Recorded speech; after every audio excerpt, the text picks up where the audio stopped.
Okay तो last class में हमने देखा था एसएससी जीडी का जो प्रीवियस ईयर का रीजनिंग का जो क्वेश्चन बनता था उसको हम रीजनिंग का फर्स्ट क्लास देखे थे।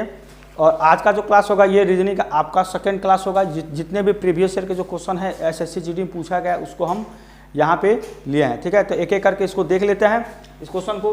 तो पहला क्वेश्चन आप देखेंगे यहाँ पे कथन निष्कर्ष का है। ठीक है, हमने जो पिछला जो वीडियो था उसमें भी देखे थे कथन निष्कर्ष का। ये चैप्टर ऐसा है कथन निष्कर्ष, इससे आपको ज़्यादा से ज़्यादा क्वेश्चन देखने को मिलता है। ठीक है, तो यहाँ पे देख लेते हैं। कथन में ये बोल रहा है कि पहला कि सभी महिलाएं क्या हैं, लड़कियां हैं। दूसरा है कुछ लड़कियां चित्रकार हैं। तो इसको वेन डायग्राम से सॉल्व करके देखेंगे। यहाँ ये बोला कि सभी महिलाएं क्या हैं, लड़कियां हैं। तो यहाँ आप बनाएंगे कि सभी महिलाएं। ठीक है, सभी महिलाएं क्या हैं, सभी महिला आपको क्या हो जाएंगे, लड़कियां हैं। ठीक है, ये हो जाएगा आपका। ठीक है, सभी महिलाएं क्या है, लड़कियां हैं। अब दूसरा है कुछ लड़कियां क्या है, चित्रकार हैं। यानी कि ये जो पूरा लड़कियां हैं तो ये क्या हो जाएगा, कुछ लड़कियां आपके यहाँ पे चित्रकार हो जाएगा। ठीक है, इस तरह से आपका वेन डायग्राम बनेगा, कुछ लड़कियां चित्रकार हैं। अब निष्कर्ष को देखेंगे आप, इसमें देखेंगे कि जो इस पे फिट बैठता है वही सही होगा, अदरवाइज वो गलत होगा। यहाँ देखिए पहला है कि सभी लड़कियाँ क्या है, महिलाएँ हैं। देखिए लड़कियाँ यहाँ पे हैं और बोला कि सभी लड़कियाँ महिलाएँ हैं। तो यहाँ पे चित्रकार भी हैं, तो भाई सभी तो हो नहीं सकता, यानी ये क्या, ये गलत हो जाएगा। ठीक है, इस तरह से इस वेन डायग्राम की वजह से ये आपका गलत हो जाएगा। दूसरा क्या है कि कुछ महिलाएं क्या हैं, चित्रकार हैं। यानी यहाँ महिलाएं हैं और क्या है, कुछ महिलाएं चित्रकार हैं। तो महिला क्या है कि अलग है, केवल लड़कियाँ क्या है, चित्रकार हैं। इस हिसाब से क्या हो जाएगा कि इस वेन डायग्राम से ये भी आपका गलत हो जाएगा। ठीक है, तो आंसर आपका फाइनली क्या निकल के आएगा, ये ऑप्शन नंबर डी, ना तो निष्कर्ष 1 और ना ही निष्कर्ष 2 इसमें क्या होता है, अनुसरण करते हैं। तो इस तरह क्वेश्चन को आप कभी भी सॉल्व करेंगे तो क्या करेंगे कि आप यहाँ पे वेन डायग्राम बना के और देखेंगे किस तरह से आप सही वेन डायग्राम, जब तक सही वेन डायग्राम आप नहीं बनाएंगे तब तक आप इसको सॉल्व नहीं कर पाएंगे। तो ये आपको डायग्राम अच्छे से बनाना है सोच समझ के, तो आंसर अपने आप निकल चला आएगा। ठीक है, तो देख लेते हैं अगला क्वेश्चन। देखिए यहाँ पे अगला क्वेश्चन है कि कह रहा कि यदि किसी कूट भाषा में ट्रेस को 70 के रूप में लिखा जाता है तो उसी कुछ भाषा में बालकनी को कैसे लिखा जाएगा। ठीक है, तो सबसे पहले आपको क्या करना है, यहाँ पे TERRACE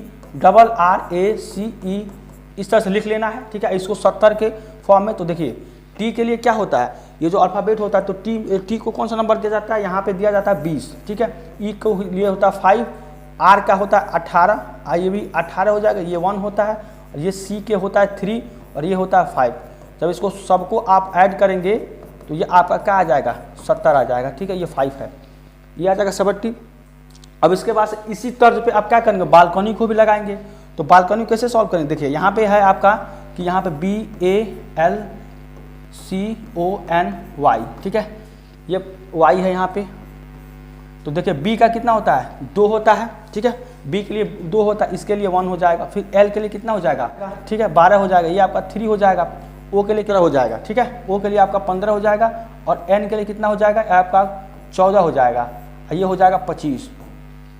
ठीक है, देखिए तो इसको जब आप ऐड करेंगे, मतलब टोटल इसको जब प्लस करेंगे सबको तो आपका क्या आ जाएगा, यहाँ पे 72 ये आपका आ जाएगा। ठीक है, जो कि ऑप्शन नंबर कितना है, ऑप्शन नंबर बी है यहाँ का सही आंसर 72। ठीक है, तो आपको इस तरह से करना इस क्वेश्चन को कि पहले नंबर जो ये दिया रहेगा, इसका जितना नंबर दिया रहेगा इसको आप अल्फ़ाबेट को, इस अल्फ़ाबेट को नंबर देके इसको पूरा ऐड कर लेंगे, और जो पूछेगा सेम ऐसे ही आप करके वहाँ पे आंसर क्या है आसानी से निकाल सकते हैं। ठीक है, देखते हैं नेक्स्ट क्वेश्चन। समीकरण का मान क्या होगा यदि जो यहाँ भाग है, भाग को क्या बोला जाता है, जोड़ बोल दिया जाता है। ठीक है, प्लस को क्या बोला जाता है, प्लस को आप घटाओ मतलब माइनस बोल देंगे। फिर ऐसे क्या बोला जाता है कि माइनस का क्या हो जाएगा, गुणा हो जाएगा। ठीक है, माइनस का गुणा हो जाएगा। फिर गुणा का अर्थ क्या है, गुणा का अर्थ आपका भाग है। ठीक है, तो निम्नलिखित समीकरण का मान क्या होगा। ठीक है, मतलब आप जो इसमें जो दिया है, इसमें जो भाग का, गुणा का, माइनस का, प्लस का, इसको चेंज करके यहाँ पे बोला कि अगर इसको इसमें जो साइन दिया इसको चेंज किया जाता है तो आपका रियल जो वैल्यू है वो क्या आएगा। इसको कैसे देखेंगे, देखिए यहाँ पे 49 है, अब बोला है कि यहाँ गुणा का चिन्ह है, तो गुणा का चिन्ह को क्या है, भाग है। ठीक है, यहाँ भाग हो जाएगा, तो अब यहाँ पे लिखेंगे 7। ठीक है, फिर माइनस है, तो माइनस के लिए क्या बोला, माइनस का आप गुणा कर देंगे। यहाँ पे माइनस कितना है, 3 है। फिर भाग है, यहाँ पे भाग है, तो भाग के लिए क्या बोला, प्लस बोला है यहाँ पे, तो प्लस कितना हो जाएगा, 3 के बाद से प्लस यहाँ पर 9 हो जाएगा। फिर प्लस का क्या दिया, प्लस का माइनस दिया, यानी कि 4 हो जाएगा। ठीक है, इसको आपको सॉल्व करना है। तो आप कैसे सॉल्व करेंगे, देखिए पहले भाग होता है, वी बोर्ड मास से आप जब इसको सॉल्व करेंगे तो पहले भाग होता है, तो ये कितना हो जाएगा 7, फिर इंटू ये हो जाएगा 3, फिर प्लस ये हो जाएगा, इसको जब आप करेंगे तो कितना हो जाएगा 5, तो ये कितना हो जाएगा 21 प्लस 5 कितना हो जाएगा 26 हो जाएगा। ठीक है, इसमें कौन सा आंसर, ऑप्शन नंबर सी इसका सही आंसर होगा 26। ठीक है, इस क्वेश्चन को आप आसानी से पहले इसमें इस साइन को इस तरह से लिख लेंगे ताकि आपको जांचना पड़े और आप आसानी से क्या करें यहाँ पे पुट करके और आंसर आप आसानी से बता सकते हैं। ठीक है, तो ये था क्वेश्चन। अब नेक्स्ट क्वेश्चन देखिए, नेक्स्ट असंगत को पहचान करना, असंगत को चयन करिए यहाँ पे। तो आप किस आधार पर इसको चयन करेंगे, देखिए आपको अल्फा जो होता है एक होता है जो आपको पूरा जो अल्फ़ाबेट मिलता है उसमें क्या होता है 26 होता है, अंग्रेजी वर्णमाला में कितना होता है 26 होता है, तो उसमें क्या होता है 21 आपके एक 21 होता है, एक 5 होता है। तो जो ये 5 होता है इसको क्या बोलते हैं, वॉवेल बोलते हैं। ठीक है, वॉवेल्स बोलते हैं, इसको आप क्या बोलते हैं, कॉन्सोनेंट बोलते हैं। ठीक है, कॉन्सोनेंट, इसको आप व्यंजन बोलते हैं। ठीक है, इसको व्यंजन, ये क्या होता है आपका स्वर होता है। ठीक है, 5 आपके स्वर होता है, 5 जो स्वर होता है ये होता है ए, ई, आई, ओ और यू, ये 5 होता है। ठीक है, तो इसी आधार पे आप ए, ई, आई, ओ, यू मतलब वॉवेल और कॉन्सोनेंट के आधार पे इसको आप आंसर देंगे। ये आपको जानकारी होना चाहिए, नई जानकारी जान लीजिए। देखिए 5 होता है आपका वॉवेल जिसको स्वर हिंदी में बोलते हैं, और कॉन्सोनेंट होता है ये 21 होता है। टोटल कितना होता है 26, ए से लेकर जेड का जितना भी होता है उसमें क्या कितना नंबर होता है 26 नंबर होता है। तो इसमें आप इस कॉन्सेप्ट पर इसको लगाएंगे। तो देखिए यहाँ पर क्या है कि इसमें से कोई भी 3 ऐसा होगा जिसमें आपको वॉवेल मिलेगा, बाकी एक ऐसा होगा जिसमें वॉवेल नहीं होगा। या तो कॉन्सोनेंट पर भी क्वेश्चन बना सकता है, लेकिन यहाँ पे जो वॉवेल पे दिया इसको चीज़ को आपको याद रखना। देखिए अगर आप ऑप्शन नंबर ए देखते हैं तो ए में क्या है आपका ए और ओ भी मिलेगा यहाँ पे। ठीक है, इसमें भी देखिए ए, ई, आई तीनों मिलेगा, और ये डी में भी देखिए तो आपको आई और ओ भी मिलेगा। लेकिन ये जो ऑप्शन नंबर सी है, ये ऑप्शन नंबर सी, इसमें देखिए सब कॉन्सोनेंट है, इसमें कोई भी वॉवेल ऐसा नहीं है। तो इसका सही आंसर आपका हो जाएगा ऑप्शन नंबर सी, एफ, जी, एच जो भी मतलब दिया है, ये ऑप्शन नंबर सी इसका सही हो जाएगा। ये तीनों से यानी ये जो 3 जो दिया है इस तीनों से क्या है डिफरेंट है ऑप्शन नंबर सी, तो ये असंगत में हो जाएगा। ठीक है, तो सही आंसर हो जाएगा ऑप्शन नंबर सी। तो यहाँ क्वेश्चन, नेक्स्ट क्वेश्चन है कि निम्नलिखित की दर्पण छवि को पहचाने। ठीक है, दर्पण छवि की बात कर रहे हैं, यानी मिरर इमेज की बात कर रहा है, और बोला कि दर्पण दाई ओर रखा गया हो, दाई ओर की बात कर रहा है। बाईं रख देंगे तो उल्टा बन जाएगा, लेकिन दाई ओर का मतलब यहाँ पे दर्पण रखा है। ठीक है, तो अगर हम इसको ऐसे सॉल्व करें कि आई, एन, एस, ओ, एम, एन, आई और ए ये दिया है, यहाँ पे हम दर्पण रख देते हैं यहाँ पे। ठीक है, मिरर रख देते हैं। अब इसको जो सॉल्व करेंगे तो क्या आपका जो प्रतिबिंब जो बन के आएगा वो क्या बनेगा। ठीक है, तो देखिए ए का आपको डायरेक्ट ए यहाँ बन जाएगा। ठीक है, आई यहाँ बन जाएगा, यहाँ से यहाँ जैसे ये बगल में है, ये पास में है, तो पहले पास वाला बनता है, ऐसे धीरे धीरे ये दूर चला जाएगा उधर। ये आपको ध्यान देना है कि ऑप्शन में देख के, तो आई हो जाएगा। फिर आपका क्या हो जाएगा, ये इस तरह से एन बन जाएगा। इसका आप मिरर इमेज लेंगे, अगर आप एन का मिरर इमेज लेंगे ऐसे, तो ये कितना ऐसे बनेगा, ऐसे उल्टा बनता है। अगर आप इसको ऐसे बैठाएंगे, मतलब ऐसे उठा कर बैठाएंगे तो क्या होगा, ये एन पर आकर बैठ जाएगा।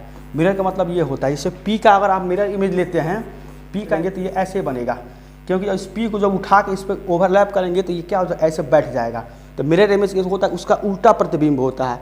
ठीक है, अगर आप हाथ पे पी लिखकर किसी मिरर के सामने करेंगे तो देखिएगा उल्टा दिखाई देगा, और उल्टा पी लिखकर मिरर में देखेंगे तो पी क्या दिखाई देगा, सीधा उसमें दिखाया जाता है। ये केमिस्ट्री में आइसोमेरिज्म में ज़्यादा इसका यूज़ किया जाता है। ठीक है, तो उसी आपका जो है तर्ज पे ये है कि यहाँ पे आपका एन हो जाएगा, एम आपको ऐसे ही बनेगा। ठीक है, अब ओ है, ठीक है, यहाँ पे ओ है, ये ओ हो जाएगा। ठीक है, अब इसके पास एस है, तो एस आपका क्या हो जाएगा, एस आपका इस तरह से बन जाएगा। ठीक है, एस इस तरह से बन जाएगा, और उसके बाद से क्या एन और फिर आई है, तो फिर आपका क्या हो जाएगा, ये एन हो जाएगा, यहाँ पे आई हो जाएगा। ठीक है, तो फाइनली आपका जो आंसर होगा ये आपका बन के इस तरह से आएगा। आंसर ये आपका बनेगा ए, आई और उल्टा जो भी ऐसा बना है वो आपका आंसर होगा। लेकिन ऑप्शन में कोई भी आंसर यहाँ दिया नहीं है। ठीक है, इसमें यहाँ पे कोई भी आंसर नहीं है, लेकिन सही आंसर जो होगा ये आपका होगा। ठीक है, तो इस क्वेश्चन को आप मिरर इमेज कैसे करते हैं, बस उसको उल्टा बस करने की वो आप उसको देख लीजिएगा। ठीक है, देखिए नेक्स्ट क्वेश्चन, देखिए यहाँ पे अगला क्वेश्चन है आपका कि ये दिया A, B, G, H, M, N, S, T, तो यहाँ पे कौन सा आपका अल्फ़ाबेट होगा। ठीक है, तो इसको किस तरह देखेंगे, देखिए आप लिखेंगे ए, बी यहाँ पे, या तो आप जल्दी से इसको कर सकते हैं तो एम, एन और एस, टी। ठीक है, और यहाँ बताना है। तो देखिए ए, बी है, +1 चल रहा है, इसमें देखिए सब में देखिए +1 चल रहा है, +1 +1। ठीक है, +1 ऐसे चल रहा है। यहाँ भी जो होगा वो भी +1 वाला ही इसमें होगा। देखो हालांकि सब में आपको +1 मिलेगा, लेकिन एक चीज़ देखना है कि A B फिर देखिए C D E F G, यानी 5वें नंबर का ये आपका आ रहा है, यानी यहाँ पे और यहाँ 1 है तो ये आपको यहाँ पे 4 नंबर गैप दिखाई दे रहा है। सब में 4 नंबर गैप दिखाई देगा, ठीक है। इसमें भी 4 नंबर और इसमें भी 4 नंबर होना चाहिए, ठीक है। इस चीज़ को आपको याद रखना है कि यहाँ पे 4 नंबर का गैप है। तो यहाँ पे क्या होगा, जब आप यहाँ H से M जाएंगे तो I J K L फिर M आएगा, यानी 5वें नंबर फिर M आएगा। ऐसे N के पास जाएंगे तो क्या होगा, O P Q R S, ठीक है। तो देखिए ये 4 जो नंबर है ये आपका गैप रहेगा, मतलब ये नहीं है फिर S आ गया। अब आपको क्या करना है, यहाँ पे जो T है, ये T के बाद से कौन सा नंबर 5वें नंबर पर आएगा उसको देखना है। तो यहाँ पे S और T दिया है तो फिर आपको 4 नंबर गैप जाना है। तो S के T के बाद से क्या होगा, S T U V W X और Y, ये 4 नंबर गैप रहेगा। और यहाँ पे क्या होगा, Y और Z हो जाएगा, ठीक है। या एस टी के बाद से 4 नंबर 4 अल्फ़ाबेट आपको गैप यहाँ पे करना है, और जो 5वां होगा वो वाई होना चाहिए। अब ऐसा नहीं कि टी के बाद से आप यूँ लगा दीजिए, ऐसा नहीं होगा। आपको बीच का जो गैप देखना है, ये चीज़ को आपको देखना है। तो यहाँ पे क्या होगा, 4 नंबर आपको गैप करके वाई और जेड यहाँ पे सही आंसर होगा, वाई जेड, ठीक है। जो कि आपका क्या दिया, ऑप्शन नंबर ए इसका सही आंसर दिया वाई जेड, ठीक है। इस क्वेश्चन को इस तरह से आप सोचेंगे। देयर इज नेक्स्ट क्वेश्चन आपका अगला क्वेश्चन है कथन निष्कर्ष का, जो कि अभी हम देखे हैं। यहाँ पे है कि कथन बोल रहा है कि कुछ बिल्लियाँ बकरियाँ हैं, दूसरा क्या है, सभी बकरियाँ गाय हैं, ठीक है। तो इसको वेन डायग्राम से कैसे सॉल्व करेंगे कि कुछ बिल्लियाँ, ठीक है। तो यहाँ आप बना देंगे बिल्ली, ठीक है, बिल्ली बना देंगे। कुछ बिल्लियाँ क्या हैं आपके यहाँ पे, बकरियाँ हैं, कुछ बिल्लियाँ बकरियाँ हैं, ठीक है। ये हो जाएगा कुछ बिल्ली क्या है, बकरियाँ हैं।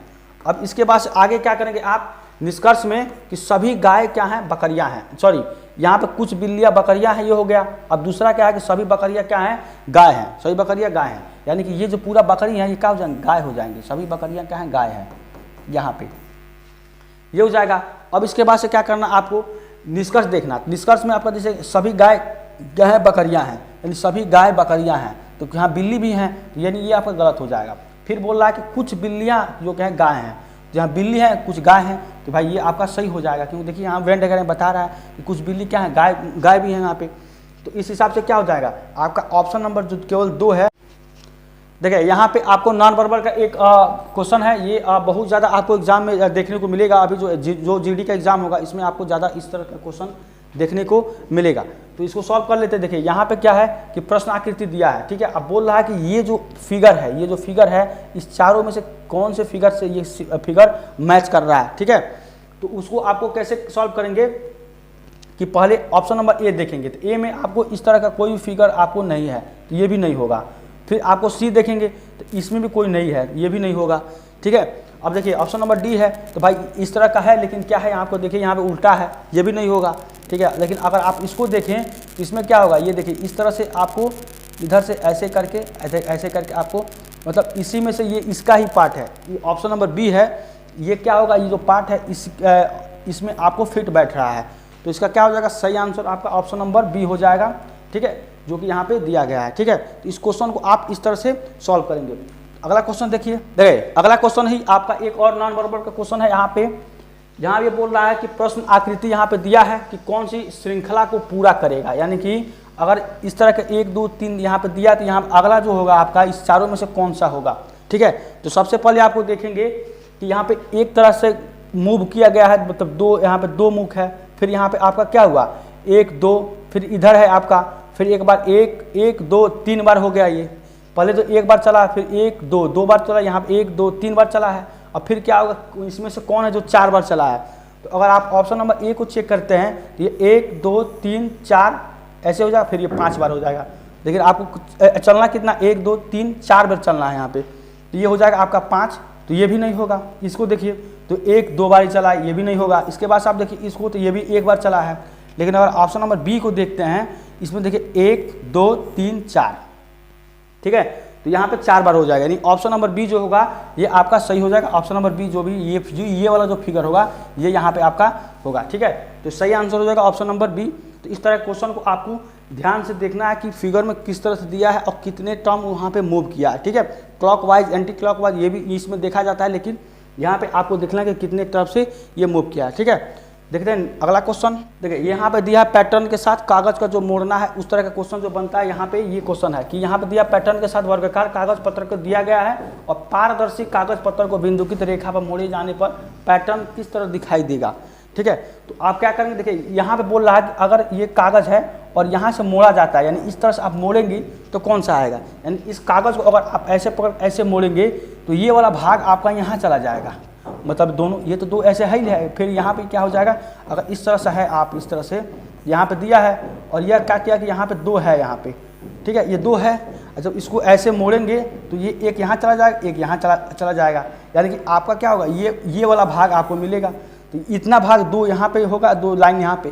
तो देखिए ऑप्शन नंबर बी में आपका क्या हो जाएगा, ये सही आंसर हो जाएगा, एकदम ऐसे जैसे अगर आप कागज़ को मोड़ेंगे। ठीक है, इस तरह से आपको करके वहाँ पे इमेजिन करके आपको देखना है कि कौन सा फिगर यहाँ पे मैच खा रहा है। तो ऑप्शन नंबर बी इसका सही आंसर हो जाएगा। ठीक है, अगला क्वेश्चन देखिए, अगला क्वेश्चन है, देखिए यहाँ पर भी है कि संख्या ट्रायल को पूरा करे। इसमें संख्या की यहाँ पर जो नंबर होगा वो कौन सा नंबर होगा। ठीक है, तो इस तरह कैसे करेंगे, देखिए यहाँ पे क्या है, 12 से अगर 20 जाते हैं तो +8 होगा, फिर यहाँ पे कितने जाएंगे, +8 हो जाएगा। ठीक है, और फिर देखिए यहाँ पे अगर जाएंगे तो माइनस का कितना हो जाएगा, 10, फिर यहाँ पे कितना हो जाएगा, माइनस का 10, 21, 11 10 होता है 21, तो -10 हो जाएगा। और यहाँ पे जाएंगे तो कितना हो जाएगा, -2, फिर यहाँ पे होगा -2। ठीक है, तो यहाँ कितना हो जाएगा, 70 आ जाएगा, यानी ऑप्शन नंबर डी इसका है 70, ये आपका सही आंसर हो जाएगा। ठीक है, इस तरह क्वेश्चन को आप इजीली सोच के बता सकते हैं कि हर एक नंबर का पैटर्न सेम हो, ये नहीं कि मतलब कोई अलग पैटर्न कोई अलग पैटर्न, ऐसा नहीं होगा, आपको सब पैटर्न में सेम नंबर होना चाहिए, तो उस आपका सही आंसर निकल के आता है। ठीक है, तो इस तरह क्वेश्चन सॉल्व करिए। अगला क्वेश्चन बोल रहा है कि निम्नलिखित में से असंगत युग्म का चयन करें। ठीक है, तो असंगत युग्म जो ऑड होता है उसको चयन करना। तो यहाँ पर ऑप्शन नंबर डी को देख लेते हैं, तो यहाँ फूल है, फूल गुलदस्ता, यानी कि अगर आपको कई सारे फूल अगर हैं वो मिलकर क्या बनते हैं, ये आपके गुलदस्ता बनते हैं। यानी ये हिसाब से आपको देखिए, तो ये क्या, ये आपका सही है। ऐसे ऑप्शन नंबर सी है, तो ये क्या हो जाएगा आपका कई सारे मधुमक्खियाँ तो झुंड में रहती हैं, ये भी सही है। और ये क्या है, अंगूर है, कई सारे अंगूर आपको मिलेगा तो वो भी आपको क्या हो जाएगा, गुच्छा में होता है, पूरे कई सारे अंगूर मिलकर एक गुच्छा बनाता है, तो ये भी सही है। लेकिन ये ऑप्शन नंबर ए है, ठीक है, जो ऑप्शन नंबर ए है, ये देखिए आपका इस तीनों से क्या है, डिफरेंट है। ठीक है, तो आपका जब ये हो जाएगा, ठीक है, जो ऑप्शन नंबर ए है, ये तीनों से आपका क्या डिफरेंट है, तो इसका सही आंसर हो जाएगा ए, आदमी और कच्छा। इसका कोई भी आपको मैच खाता हुआ कोई भी इससे लगाव नहीं है। ठीक है, तो इस हिसाब से क्या हो जाएगा, ऑप्शन नंबर ए आपका सही आंसर हो जाएगा, आदमी और कच्छा। ठीक है, अगला क्वेश्चन देख लीजिए। तो असंगत में क्या होता है, देखिए यहाँ होता है पता लगाना, समझाना या महसूस करना, अवलोकन करना, और ये है अज्ञान। कहने का मतलब यहाँ पे ये है कि इस तीनों में अगर आप देखेंगे, इस तीनों ऑप्शन में, तो एक तरह का कहीं ना कहीं एक सोचने समझने की बात इसमें हो रही है, लेकिन इसमें क्या है, अज्ञान मतलब तो कोई भी ज्ञान नहीं है, कोई मतलब सोचने समझने कोई इसमें वो नहीं है। तो क्या होगा, इन तीनों से ये आपका डिफरेंट है, तो इसका सही आंसर हो जाएगा अज्ञान। ठीक है, तो इस तरह से आपको कोई भी तीन को ऑप्शन को चेक करना है कि कौन सा तीनों ऑप्शन एक तरह है और कौन सा एक ऐसा है जो आप सबसे डिफरेंट है, वो आपका सही आंसर हो जाएगा। ठीक है, यहाँ पे अगला क्वेश्चन है आपका कि कारा उस वेन आरेख का चयन करें जो वर्गों का बेहतर ढंग से दर्शाता है। ठीक है, वर्गों को बेहतर ढंग से, यहाँ पे दिया है आपका, ये आपका दिया है, बोला धातु, चांदी, सोना। आपको पता है चांदी और सोना क्या होता है, चांदी और सोना ये आपका धातु होते हैं। ठीक है, ये आपका धातु होता है। तो धातु में क्या हो जाएगा, एक तरफ चांदी एक तरफ सोना हो जाएगा। ये जो ऑप्शन नंबर बी है ये आपका सही आंसर हो जाएगा। ठीक है, धातु आपका सोना और चांदी होता है, तो धातु में ही सोना चांदी आ जाएगा, तो ऑप्शन नंबर बी इसका सही आंसर हो जाएगा। ठीक है, तो आज के लिए बस इतना ही। उम्मीद करते हैं आपको आज का क्लास अच्छा लगा होगा। अगर आपको वीडियो अगर अच्छा लगा है तो आप चैनल को सब्सक्राइब करिए, लाइक करिए, शेयर करिए। ठीक है, और नेक्स्ट वीडियो में हम रीजनिंग का जो प्रीवियस ईयर का और भी सारे जो क्वेश्चन बनेंगे, तो 2021 का या 19 का जो क्वेश्चन, वो भी क्या हम सब मर्ज करके उसमें आप देखने की कोशिश करेंगे। ज़्यादा से ज़्यादा हम जो 2021 का जो 2021 का जो क्वेश्चन बनेगा उसको हम नेक्स्ट क्लास में, उसको भी प्रीवियस ईयर का जो क्वेश्चन बनेगा उसको देखेंगे। Thank you so much.